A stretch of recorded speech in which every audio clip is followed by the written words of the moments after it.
உன் பாதை தெரியும், பாதை அறிந்தால் உன் வாழ்க்கை தொடரும்.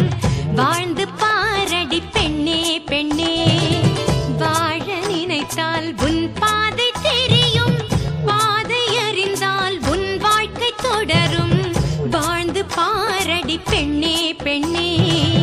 பொங்கும் போது கரையை தாண்டி கடலின் அலைகள் சீறி பாயும். நேரம் வந்தால் நாமும் கூட அலையை போல மாற வேண்டும். அடங்கி இருக்கணும் பாசத்திற்காக, நிமிர்ந்து நிற்போம் மானம் காக்க. அடங்கி இருக்கணும் பாசத்திற்காக, நிமிர்ந்து நிற்போம் மானம் காக்க. வாழ நினைத்தால் உன் பாதை தெரியும், பாதை அறிந்தால் உன் வாழ்க்கை தொடரும். வாழ்ந்து பாரடி பெண்ணே பெண்ணே. காலகாலமாய் காற்றுக்கு வேலி ஓடலாகுமா மாற்றடி தோழி.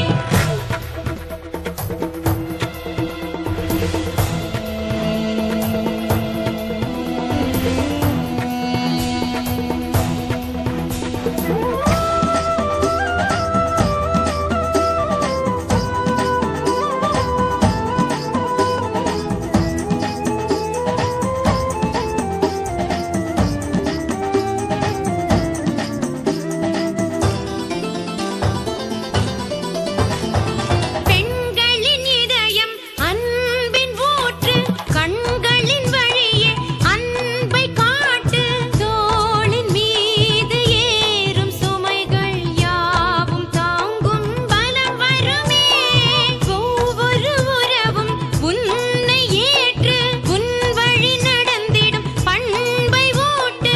வாழும் வாழ்க்கை வேதமாகும், வானம் பூமி வசப்படுமே. உண்மையும் பெண்மையும் தோற்பதில்லை, தோற்கும் போது அதை எதிர்த்திடு நீ. உண்மையும் பெண்மையும் தோற்பதில்லை, தோற்கும் போது அதை எதிர்த்திடு நீ. பாவம் பார்த்தால் நியாயமில்லை, பூவும் முள்ளாக மாற வேண்டும். அடங்கி இருக்கணும் பாசத்திற்காக, நிமிர்ந்து நிற்போம் மானம் காக்க. வாழ நினைத்தால் உன் பாதை தெரியும், பாதை அறிந்தால் உன் வாழ்க்கை தொடரும். வாழ்ந்து பாரடி பெண்ணே பெண்ணே. பொங்கும் போது கரையை தாண்டி கடலின் அலைகள் சீறி பாயும். நேரம் வந்தால் நாமும் கூட அலையை போல மாற வேண்டும். அடங்கி இருக்கணும் பாசத்திற்காக, நிமிர்ந்து நிற்போம் மானம் காக்க. அடங்கி இருக்கணும் பாசத்திற்காக, நிமிர்ந்து நிற்போம் மானம் காக்க.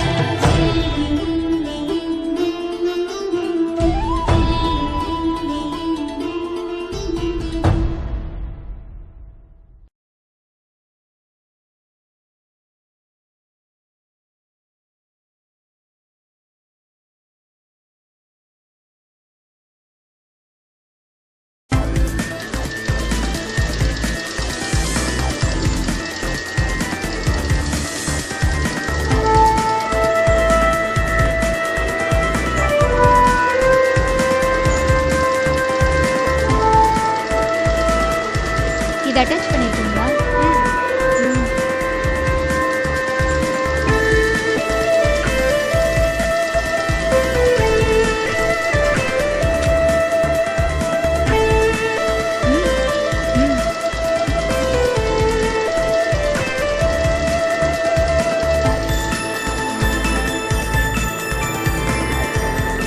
என்ன வெள்ளி, வேலை முடிஞ்சுதா? ஆச்சு கல்யாணி. தேவி ரிசப்ஷன் போனோம்ல, அதான் எல்லாத்தையும் பரபரப்பா செஞ்சுட்டேன். Very good. கல்யாணி, அந்த மேனேஜர்கிட்ட போய் ஒரு முறை பேசிட்டு வந்துடுற. நீங்க ஏன் கவலைப்படுறீங்க? ஹாஃப் அன் அவர் முன்னாடி நம்ம கிளம்பிடலாம். மீதி வேலை இருந்தா மண்டே வந்து கவர் பண்ணிக்கலாம். சரியா? சரி சரி, இருந்தாலும் நான் பேசிட்டு வரேன்.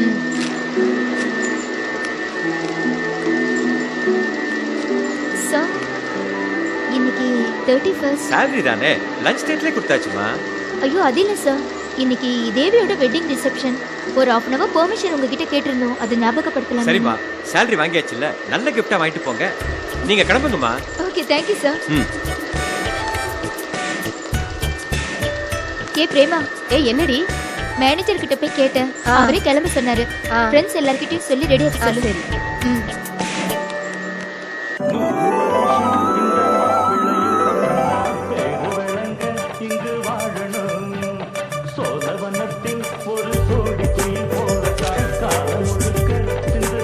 என்ன தம்பி, நல்லா இருக்கீங்களா? வணக்கம். வாங்க வாங்க. எப்படி இருக்க Kalyani? Congrats. Thank you. Congratulations Kalyani. இவங்க பைது பெஸ்ட், இவ பள்ளி. வணக்கம்.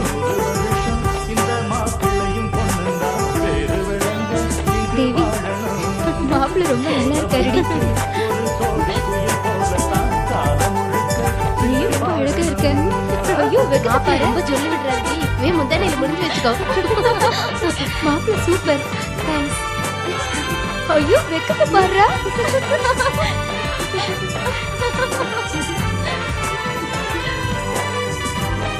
மாப்பிள்ளை ரொம்ப சூப்பரா இருக்காருடி.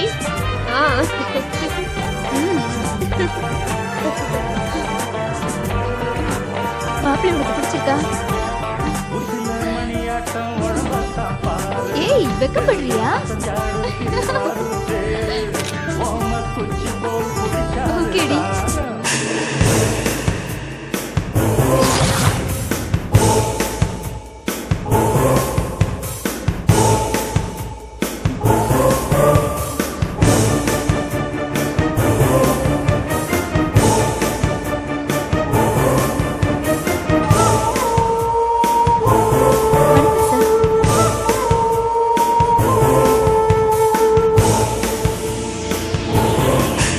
அவங்கதான். அவர்தான் என்னோட பாஸ். முதல்ல வரவரு மிஸ்டர் விஸ்வநாதன், பேக்ல வர்றவரு மோகன், அவரோட பையன். வாங்க. வணக்கம். வணக்கம். Wish you happy married life. Thank you sir. Thank you sir.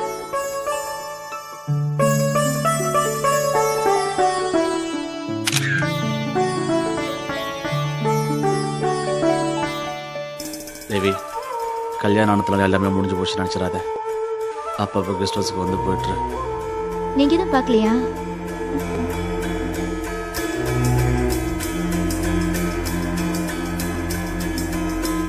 இப்போதான் தைரியமா வரலாமே, லைசன்ஸ் வேற இருக்கு.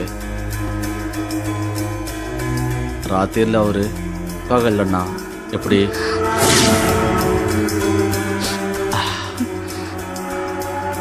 அந்த சீனை பாரு. மோகன் சாருக்கு தேவி எப்பவுமே ஃபிட்டு தான்.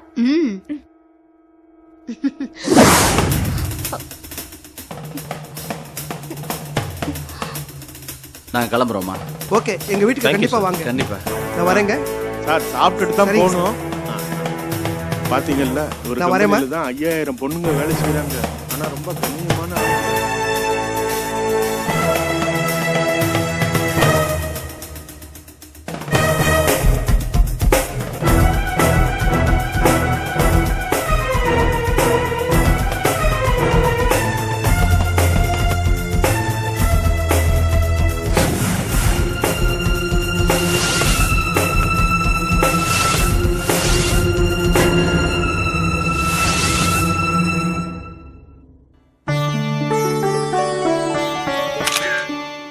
சாப்பாடு சூப்பர்ல. பாயாசம் தாண்டி தீந்து போச்சு. ஹே, அது பாய்சன் இல்லடி, பாய்சன் டி.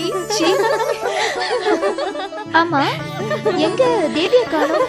மாப்பிள்ள மட்டும் தனியே நின்னுட்டு இருக்காரு. ஏய், தேவி எங்க? அதுக்குள்ள அழுத்து போச்சா? ஏய், சாரி அட்ஜஸ்ட் பண்ண போயிருப்பாடி. இவரு கூட போக வேண்டியதானே?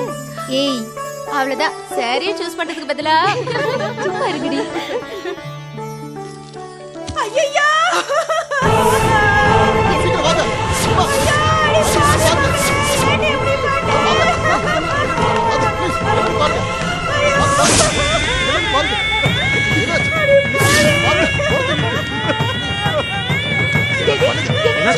தேவி, என்னாச்சு? ஐயோ, தேவி.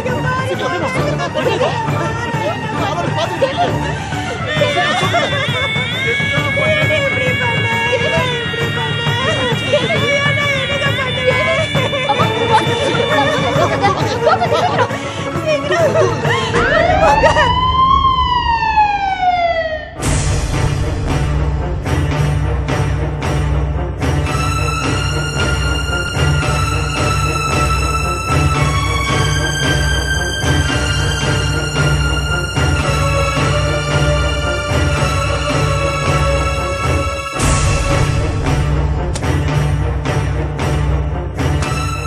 டாக்டர் என் பொண்ணுக்கு எப்படி இருக்கு?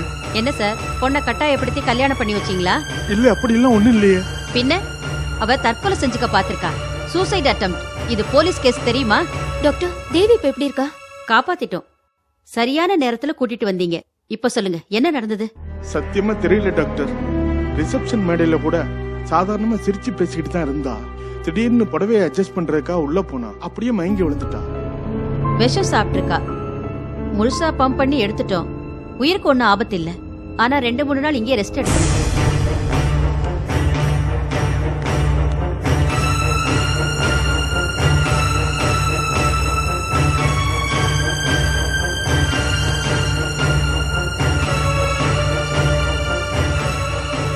என்ன நடக்குது மாமா இங்க? நல்லா பொண்ணை வளர்த்து வச்சிருக்கீங்க. எல்லாரும் என்ன பத்தி என்ன நினைப்பாங்க? சாரி மாப்பிள்ள, என்ன ஆச்சுன்னு எனக்கே புரியல. தயவு செஞ்சு பெரிய மனசு பண்ணி எங்களை மன்னிச்சிருங்க. என்னத்த மன்னிக்கிறது? மாப்பிள்ள கிட்ட ஏதோ குறை இருக்குன்னா பொண்ணு சூசைட் பண்ணிக்க பாத்துச்சுன்னு எல்லாரும் தப்பா பேச மாட்டாங்க. நான் என்ன பதில் சொல்றது? சார் இங்க பாருங்க, அவர் ஏற்கனவே வேதனையில தான் இருக்காரு. அவரை நீங்க வேற உங்க வார்த்தையில கொள்ளாதீங்க. நீ யாருமா? கம்பெனி ஃப்ரெண்டா? அவளுக்கு லவ் கிவ்னு ஏதாவது இருந்துச்சா? கல்யாணத்துக்கு முன்னாடி கர்ப்பம் இந்த மாதிரி ஏதாவது? சேச்சே சார், தேவி ரொம்ப தங்கமான பொண்ணு சார். என்ன உள்குத்து இருக்கோ? இத பாருங்க, நல்லா மேடை ஏத்தி அவமானப்படுத்திட்டீங்க. சார், உங்க பொண்ணை காப்பாத்தி ரெடி பண்ணி கூட்டிட்டு வாங்க. இன்னொரு வாட்டி பேசி அப்புறமா முடிவு பண்ணிக்கலாம். அது வரைக்கும் எனக்கு கல்யாணம்னு ஒண்ணு நடந்ததையே நான் மறந்துடுறேன். என்ன கொடுமைடா சாமி இது. அவ அப்படியே செத்து போயிருக்க கூடாது. இவள வாழ வெட்டிய வச்சுக்கிட்டு நான் என்னங்க பண்ண போறேன்?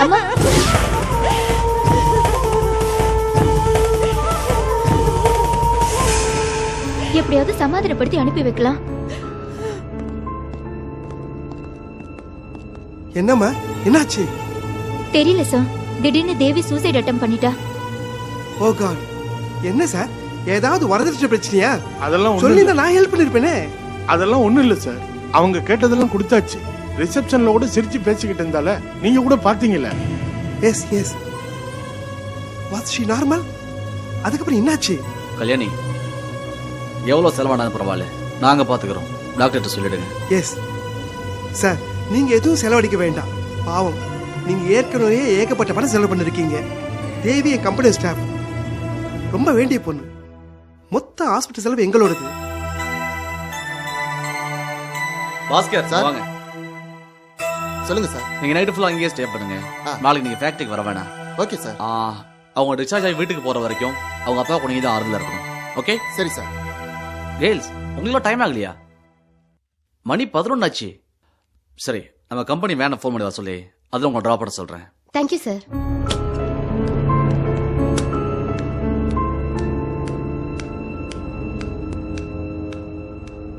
சார் தேவி கண்ணு முடிச்சிட்டா.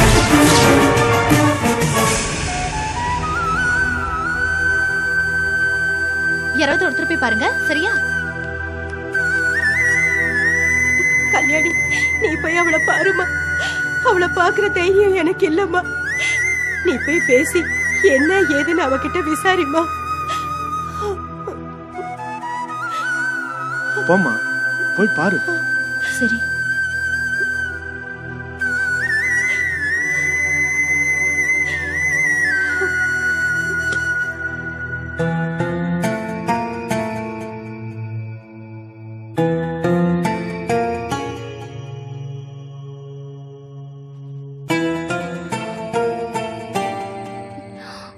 பாத்து.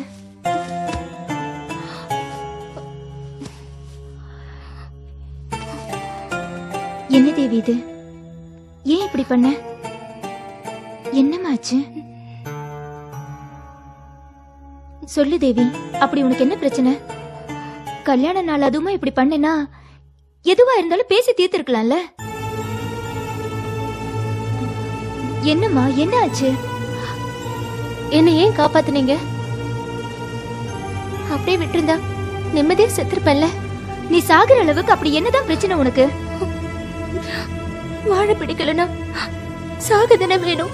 அதுதான் ஏன் கேக்குற. மாப்பிள்ளை உனக்கு பிடிக்கலையா? அவர் எனக்கு ரொம்ப பிடிச்சிருக்கு. மாப்பிள்ளையோட அம்மா அப்பா இல்ல அவங்க சொந்தக்காரங்க ஏதாவது சொன்னாங்களா? சொல்லு தேவி. கல்யாணி கிளம்பு. அப்ப சொல்ல மாட்டேன். ஆமா, என் கஷ்டம் என்னோட போகட்டும். நீ கிளம்பு. நீ எவ்வளவு கம்பல் பண்ணாலும் நான் சொல்ல போறதில்ல. தேவி, நான் தான் சொல்றேன்ல, நான் சொல்ல மாட்டேன். உனக்கு வீட்டுக்கு டைம் ஆயிடுச்சு, நீ கிளம்பு. ஆனா ஒண்ணு, நீ என்ன காப்பாத்திட்டுதா ரொம்ப சந்தோஷப்பட்டுக்காத. நான் இன்னும் ரொம்ப நாளைக்கு இருக்க மாட்டேன். ஏன்னா என் நிலைமை அப்படி. தேவி ப்ளீஸ் கல்யாணி.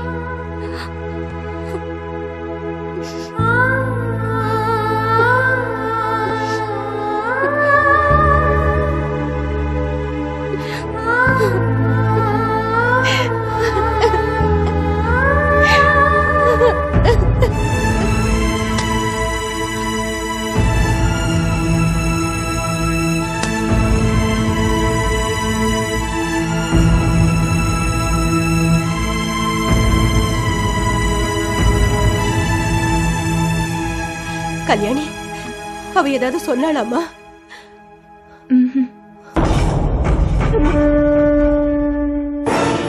எதுக்காக இப்படி பண்ணிக்கிட்டாளோ? தெரியாதுமா.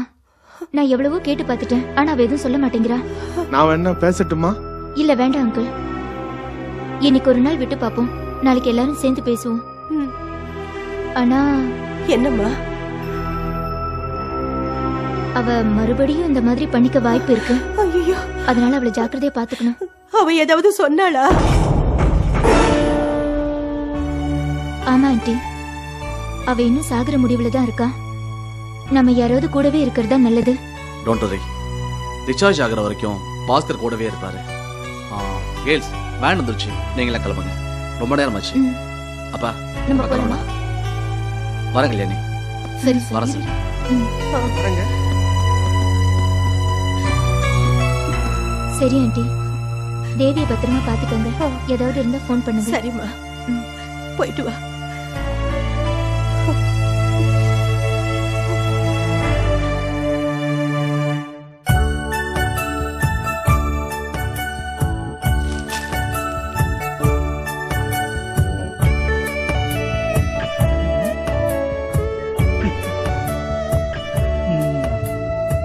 அப்பா, இன்னைக்கு T20 மேட்ச் யாரா இருக்குப்பா? சென்னைக்கும் பெங்களூருக்குண்டா. ஓ, செமி ஃபைனல்ஸ். ஆ, போயிட்டாங்க.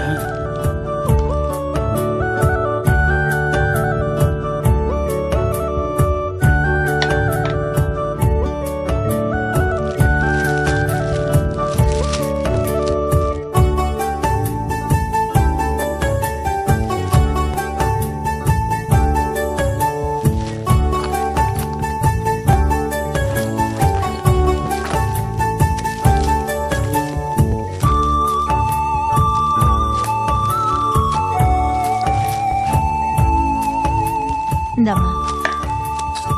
கல்யாணி, எந்திரிச்சிடாத, இன்னொரு தோசை சாப்பிடு. வேணா சித்தி. என்னம்மா, 2 தோசை சாப்பிட்டா எப்படி பத்தும்? இரு, ஆயிடுச்சு, இரு, கொண்டு வந்துடு. சித்தி சொன்னா வேணா கேளு. சித்தி.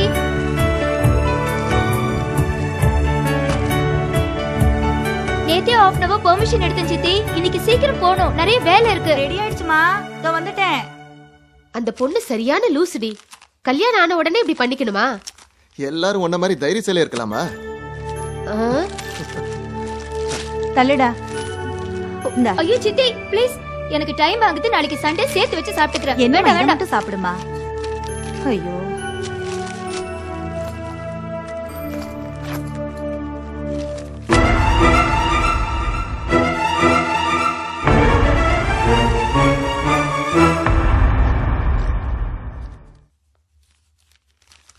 கல்யாணி, அப்பா இத பாருமா. தேவியை பத்தி பேப்பர்லயே நியூஸ் வந்திருக்கு. கல்யாண மண்டபத்தில் மணப்பெண் தற்கொலை முயற்சி, கள்ளக்காதல் காரணமா? ச்சே, அவ அவசரப்பட்டு எடுத்த முடிவால பாருங்கப்பா, ஊர் முழுக்க அசிங்கமாயிடுச்சு. சரி இந்தாங்கப்பா என்னோட சம்பள பணம். ராத்திரி லேட்டா வந்ததால கொடுக்க மறந்துட்டேன்.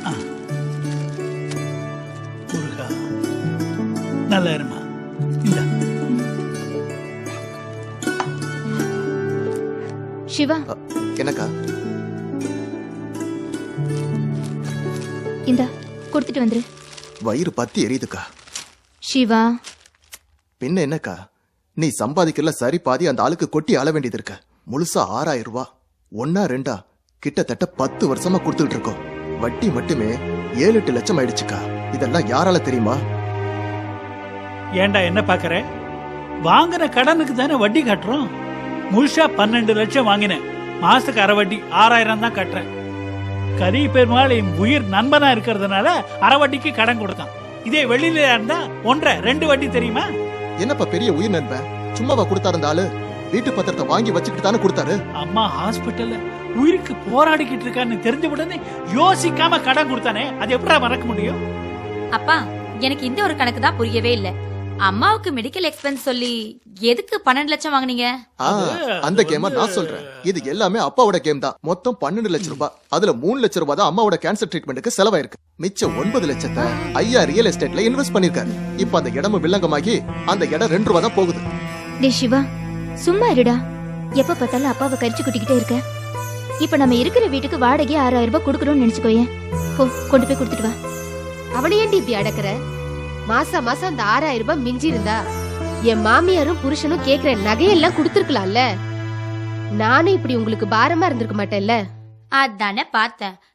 என்னடா அக்கா தம்பி சென்டிமெண்ட்ல ஆரம்பிக்கிறாளேன்னு. இப்பதான் தெரியுது அது தம்பி சென்டிமெண்ட் இல்ல, புருஷன் சென்டிமெண்ட்னு. ஏய், நீ காலேஜ் கிளம்புற வழிய பாருடி. நான் காலேஜ் கிளம்புது இருக்கட்டும், அந்த பாப்காட்ல அப்படி என்னதான் இருக்குன்னு அவ்வளவு நேரம் தலைவாரிக்கிட்டே இருக்க. சரி சிவா, நீ போயிட்டு வா. பெருமாள் சார் ஹோட்டலுக்கு போயிட போறாரு. அக்கா, காலையில அந்த ஆள் மூஞ்சில போய் முழிக்க ஒரே கடுப்பா இருக்குக்கா. போயிட்டு வாடா. இருந்தாலும் நீ எதுக்கு அடிக்கடி அங்க போயிட்டு வரேன்னு எனக்கு மட்டும் தானே தெரியும். ஏய், நீ அடங்குறியா? போடா தடியா. போயிட்டு வாடா. சித்தி, என்னம்மா? இந்த கணக்குல வச்சுக்கோங்க. சரி. அப்பா, இந்த மாசமாவது ஆயிடுமா. போரூர் பக்கத்துல ஒரு பார்ட்டிக்கு இடம் பேசிட்டு இருக்கேன். பெரிய அமௌண்ட்டுமா, 2-3 சி ஆகும். நல்ல கமிஷன் வரும், கொடுத்துறேன். அப்பா, அவ கோட்டை கட்ட பணம் கேக்கல. மாச செலவுக்கு 50-100 ஏதாவது குடுப்பீங்களான்னு கேக்குறா. வருமா, சில வாடகை மேட்டர் எல்லாம் முடியற மாதிரி இருக்கு. செஞ்சிடலாம். சரிப்பா. என்ன புரோக்கர் கமிஷன் வந்தாலும் சித்தி கிட்ட கொடுத்துருங்க. சித்தி பாத்துக்கங்க. சரிம்மா. சரிப்பா. அப்பா, இன்னைக்கு ராத்திரி வரும்போது தேவியை பார்த்துட்டு தான் வருவேன். ராத்திரி வர லேட் ஆச்சுன்னா காணும் தேடாதீங்க. சரிம்மா. அந்த பொண்ணை கொஞ்சம் பத்திரமா பாத்துக்க சொல்லு. சரிப்பா. நந்தினி, கல்யாணி வா. சரி. லஞ்ச் பேக்ல வச்சிருக்கேன். சரி சித்தி, எடுத்துக்கோ. வரேன். வரேன்க்கா, வரேன் சித்தி. சரிம்மா.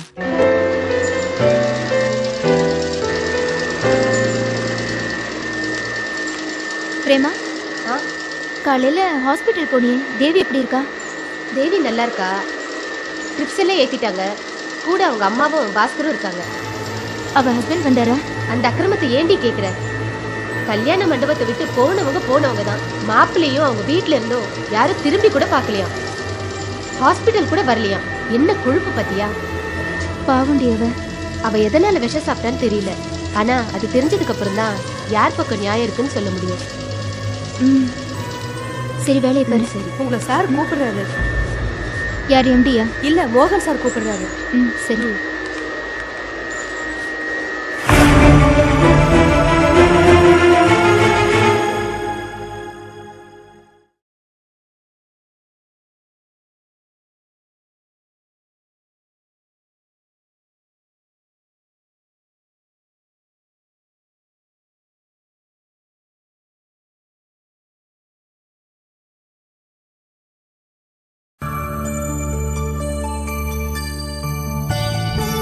கல்யாணி,